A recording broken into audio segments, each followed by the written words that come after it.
Mungkinkah sebabkan terlampau banyak campur, maksudnya yang pegawai-pegawai kerajaan yang terlibat, ZT sekalian kan, yang dalam cubaan untuk menjatuhkan Najib Razak. Mungkinkah ini yang menyebabkan Datuk Seri Anwar mengambil langkah berhati-hati dalam membuat sebarang keputusan yang boleh?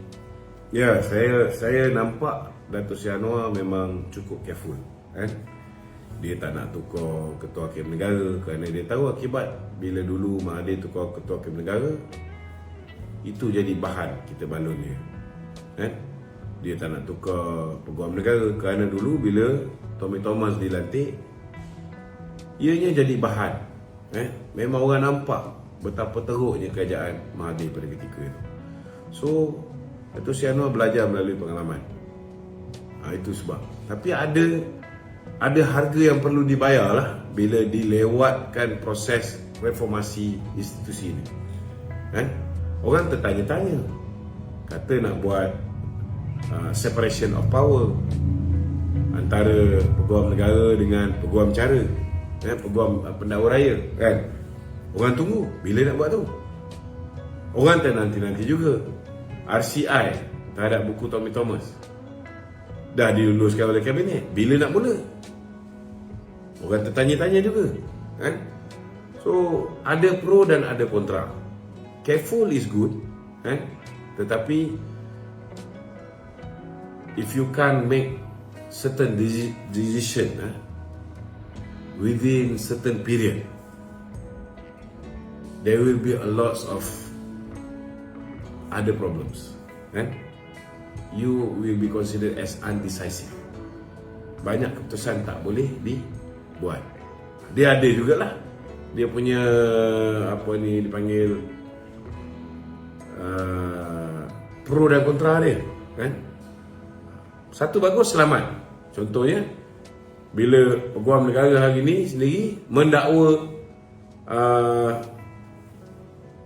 Tan Sri Muhyiddin Yassin. Muhyiddin tak boleh kata dia kena pendakwaan terpilih, sebab yang mendakwa dia itu ialah peguam negara yang dia sendiri lantik. Ada hikmahnya juga, kan? Tapi kita harap akan ada time limit, cukup masa. Harap selepas pilihan raya 6 buah negeri ni, buatlah perubahan betul-betul, kan? Make sure kita ada ketua hakim negara yang dilantik mengikut undang-undang, bukan dilantik oleh Tommy Thomas, bukan dilantik dengan cadangan Tommy Thomas, mesti melalui Judicial Appointment Commission. Kita mesti ada seorang peguam negara yang boleh berlaku adil, macam saya sebut tadi lah, ini kena betulkan cepat. Okey, ada lagi? Okey, Dok. Kita lihat bila ahli parlimen Langkawi ni kan, yang baru ni didenda oleh bursa akibat melanggar tata cara tu kan, banyak RM25,000. Adakah dia akan ada kepada undang Dewan Perwakilan Parlimen?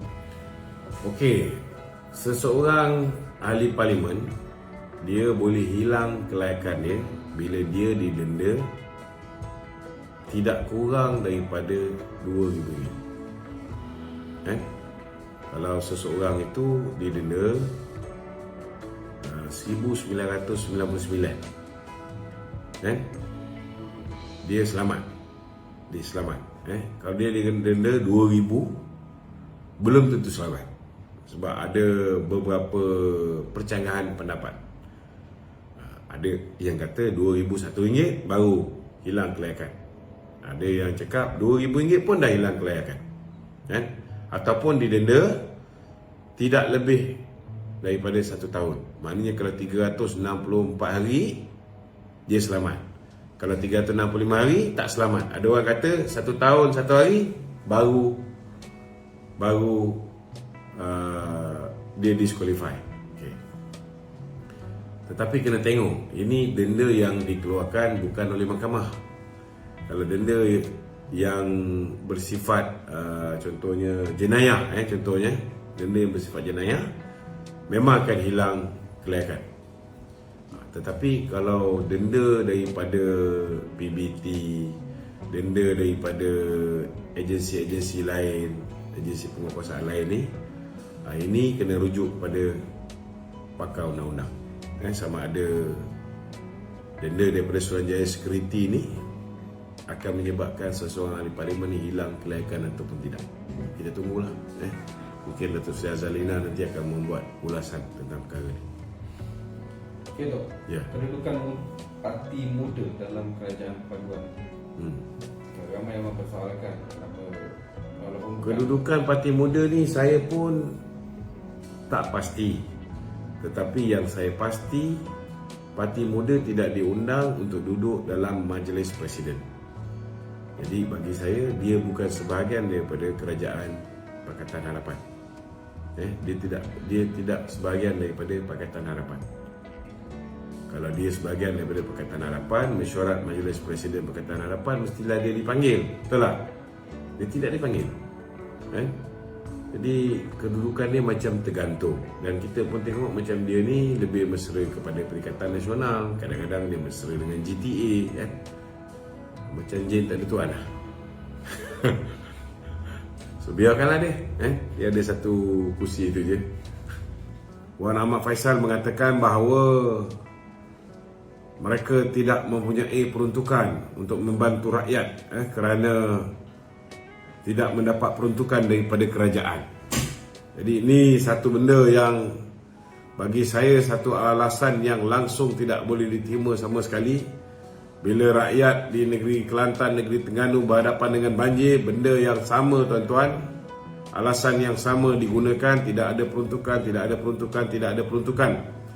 Tetapi saudara, bila berhadapan dengan pilihan raya umum yang ke-15, mereka ada duit yang luar biasa banyaknya untuk menyogok pengundi-pengundi. Malah hari ni kita tengok mereka duk kata rumah terbuka yang dibuat oleh Perdana Menteri membazir dan sebagainya, tetapi mereka boleh pula buat di Kelantan contohnya, boleh pula buat Majlis Aidilfitri di setiap dun, setiap dun di dalam negeri Kelantan. Ada pula duit. Ada pula duit. Jadi itu sebab kita minta manusia-manusia macam Wan Ahmad Faisal yang hari ini berkokok mengatakan bahawa mereka tidak boleh nak serve rakyat, tidak boleh membantu rakyat kerana tidak ada peruntukan, maka sewajarnya lah mereka berlaku jujur kepada pengundi-pengundi mereka. Kerana pengundi-pengundi sudah pasti bila mereka ditawarkan dengan duit yang luar biasa banyaknya, mereka sudah pasti mempunyai keyakinan bahawa orang yang nak diundi itu boleh menjaga kebajikan rakyat untuk tempoh 5 tahun, bukan hanya untuk menyogok mereka ketika untuk mendapat undi sahaja. Itu sebab orang bagi undi pada kamu, kerana orang fikir kamu ini mempunyai kemampuan untuk menjaga rakyat untuk tempoh 5 tahun, bukan mengharapkan peruntukan dan sebagainya. Dalam kita bertanding pilihan raya sudah pasti ada risiko. Ada kalanya pasukan kita berjaya membentuk kerajaan, maka kita sudah pasti akan mendapat peruntukan daripada kerajaan. Tetapi ada kalanya kita tidak dapat membentuk kerajaan, dan kita juga mungkin tidak mempunyai peluang untuk mendapat peruntukan daripada kerajaan negeri. Sama jugalah bila Kelantan mereka memerintah, mereka juga tidak bagi peruntukan pada Wakil Rakyat Barisan Nasional. Bila mereka memerintah Terengganu juga, pernah juga mereka tidak memberikan peruntukan kepada Wakil Rakyat Barisan Nasional. Jadi sudah pastilah mereka kena bersiap sedia bahawa sekiranya mereka gagal untuk memerintah, mereka juga tidak akan mendapat peruntukan daripada kerajaan. Itu sebabnya duit yang sepatutnya mereka ada, duit ini sepatutnya digunakan untuk servis rakyat. Duit ini sepatutnya digunakan untuk membela nasib rakyat, terutamanya bagi wakil rakyat Parti Perikatan Nasional, tak kiralah bersatu ke PAS. Duit itu sebenarnya tujuan dia. Dahlah duit itu dapat daripada sumber yang haram, kemudian digunakan pula untuk menyogok secara skala besar-besaran. sepatutnya duit itu dikembalikan pada rakyat, sebab memang duit rakyat pun. Tapi hari ini alasan inilah yang diberikan oleh Wan Ahmad Faisal. Itu sebab saya harap pengundi-pengundi di Kelantan, pengundi-pengundi di Terengganu, pengundi-pengundi di Kedah khususnya, yang akan berhadapan dengan pilihan raya negeri tidak lama lagi, harus mengambil iktibar. Saya sudah cakap banyak kali, mereka mungkin akan bayar kamu, mereka mungkin boleh sogok kamu untuk mendapat undi kamu. Tetapi jangan sesekali percaya bahawa duit sogokan itu akan membantu kamu selama-lamanya. Dalam pemilihan UMNO pun saya cakap benda yang sama. Sebab ada juga yang bertanding menghulurkan duit. Lebih-lebih lagi dulu mereka berkuasa, mereka ada duit, mereka boleh bagi duit. Kan? Tetapi kena ingat, orang yang bagi kita duit hanya untuk dapat jawatan. Bila mereka dapat jawatan, belum tentu kekayaan yang mereka miliki itu akan digunakan untuk membantu kita. Sama ada untuk buat program, untuk membantu orang susah, untuk bantu asnaf, untuk membantu golongan kurang upaya, ibu tunggal dan sebagainya. Belum tentu. Belum tentu.